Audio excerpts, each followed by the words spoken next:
જય માતાજી.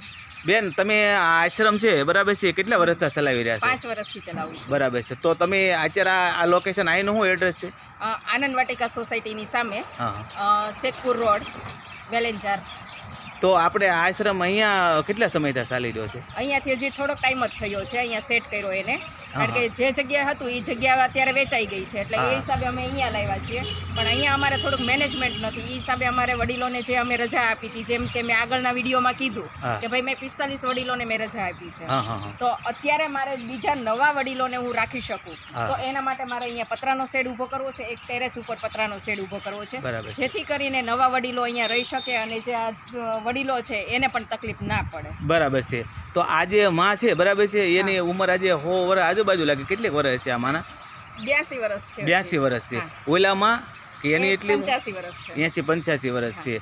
એટલે એની માટે તો આપણે રસોઈમાં શું અત્યારે સાંજે આમ ખીચડી ભાત બનાવવા પડતા શું કરવું પડે? ના, રાત્રે અમે કઢી ખીચડી ને એવું કરીએ, રોટલી કરીએ, મતલબ એ લોકો જે રીતે સેટ થાય એ રીતે અમે બરાબર છે. તો ઓલી દીકરી છે કેટલામાં ભણે છે સામે? એ દીકરી 10મું ભણે છે. બરાબર છે. એટલે સ્કૂલ એટલે નજીકના એરિયામાં છે કે દૂર? ના, અહીંયા નજીકમાં જ છે. નજીકમાં જ છે. એટલે બસ આવે ને બસ લઈ જતી છે ને?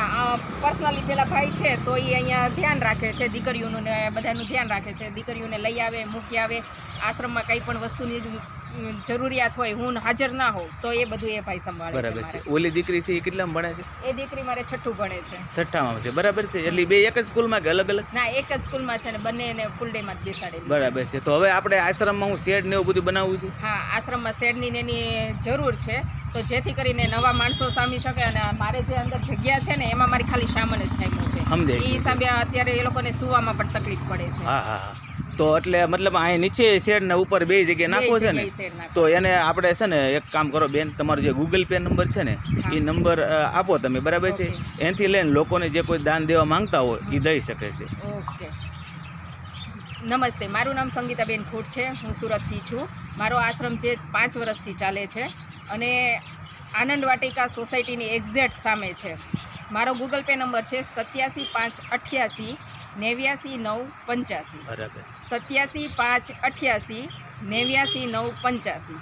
હવે મારે આશ્રમમાં અત્યારે શેડ બનાવવા માટે જરૂરિયાત છે કે પતરા છે, પછી લોખંડના પાઇપ છે, ઈંટ છે, કપચી છે, રેતી છે, તો એમાંથી તમારે જે ઈચ્છા શક્તિ પ્રમાણે જો તમે રોકડ રકમ આપી શકતા હોય તો રોકડ રકમની જરૂર છે, અથવા તમે એમ કહો કે ભાઈ અમને ખરીદી કરીને તમે ખુદ પહોંચાડશો અમારી સુધી, તો તમે એ પણ તમે કરી શકો છો.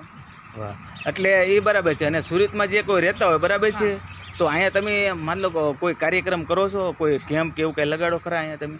હા, કેમ્પ ને એવું કરીએ છીએ. હવે આવતા જ રવિવારે અમારે એક કાર્યક્રમ રાખ્યો છે કે થેરાપીનો, કે લોકો અહીંયા એટેચ થાય એના માટે. બરાબર છે. એટલે આ નંબર ઉપર કોન્ટેક્ટ કરી શકે ને, જેને અહીંયા આવવું હોય તો કોન્ટેક્ટ કરી શકે. બરાબર છે. એટલે મિત્રો ખાસ એક વિનંતી છે કે તમે જોઈ શકો છો અહીંયા મોટી ઉંમરના 2 દાદીમાં છે અને 2 દીકરીઓ છે. તો તમે ગૂગલ પે નંબર આપ્યો છે બેને, એ નંબર ઉપર તમારે જે ભગવાને તમારે જે કોઈ યથાશક્તિ ફૂલની તો ફૂલની પાંખડી જે કાંઈ યોગદાન આપવા માંગતા હો તો આ નંબર ઉપર તમે ગૂગલ પે કરી શકો છો. અને મિત્રો ખાસ એક વિનંતી છે કે બોલો શું? એક વસ્તુ એ કે જો કોઈને અમારા ટ્રસ્ટમાં સેવા આપવી હોય કે અમારે એક ધૂન મંડળ અમારે ચાલુ કરવું છે, તો એમાં પણ જો કોઈ યુવાનો હોય જે લોકોને ઇન્ટરેસ્ટ છે તો અમારી આ સંસ્થાને હેલ્પ કરી શકે છે. અને સાથે કોઈને સભ્ય બનવું છે તો એ પણ અમારી એક સેવાના ભાગરૂપે અમારી સાથે જોડાઈ શકે છે. ધૂન મંડળનું નામ શું છે? પ્રતિજ્ઞા ધૂન મંડળ. એ બે એક સંસ્થાના નામ ઉપર જ છે. સંસ્થાના નામ ઉપરથી જ બધું છે. સમજાઈ ગયું. બેને ખૂબ સરસ વાત કરી છે કે ભાઈ જો ધૂન મંડળ પણ ચલાવે છે તમારા સુરતની અંદર કોઈ પણ એરિયાની અંદર, તમારા જો ધૂન મંડળને બોલાવવા માંગતા હો તો આ નંબર ઉપર કોન્ટેક્ટ કરી શકો છો. કારણ કે આ વિડીયોને તમારે એક કરવાની છે, શેર કરવાનો છે, અને આ પેજને ફોલો ન કર્યું હોય તો જરૂર ફોલો કરી દેજો. ખૂબ ખૂબ આભાર, ધન્યવાદ, જય માતાજી.